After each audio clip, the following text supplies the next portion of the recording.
ल एकचोटि यो अमरेशजीलाई सुनौँ त।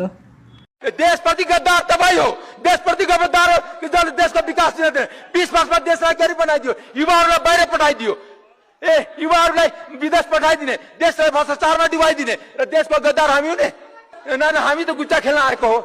एउटा कुरा के भने माननीय सदस्य तपाईँ निर्धारित विषयमा बोल्नुहुन्न भने तपाईँ दायज छाडेर तल जानुहोस्। यसलाई रेकर्डबाट हटाउने मैले निर्देशन गर्दछु र वक्ता माननीय सदस्य बाँकी विषय आफ्नो अगाडि बढाउन सक्नुहुन्छ।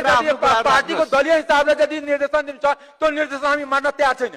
किन सभामुख संसदको एमालेको होइन, सभामुखजी स्वतन्त्र सांसद सानो जहिले पनि मलाई रुलिङ मात्र गर्ने होइन, सबैलाई रुलिङ गर्नुपर्छ। सबै संसद बराबर हो, यहाँ कोही ठुलो होइन कोही सानो होइन।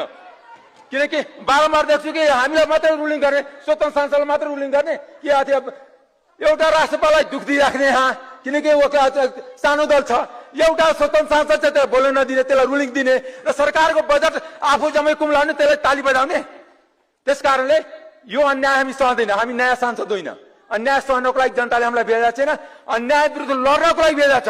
चाहे त्यो आर्थिक असमानता होस्, चाहे जातीय असमानता होस्, चाहे लैङ्गिक असमानता होस्, त्यसको लागि बोल्न यहाँ आएको छु। निर्धारित विषय नबोलेपछि तपाईँ दायज छाडेर तल जानुहोस्। यहाँ निर्धारित विषयमा बोल्नुपर्छ, नियम बोल्नुपर्छ। तपाईँ तल जान सक्नुहुन्छ। ठिक छ, तपाईँले मलाई बोल्न दिनु, म यहीँ रहन्छु। 7 मिनट मेरो टाइम छ, म यहीँ रहन्छु।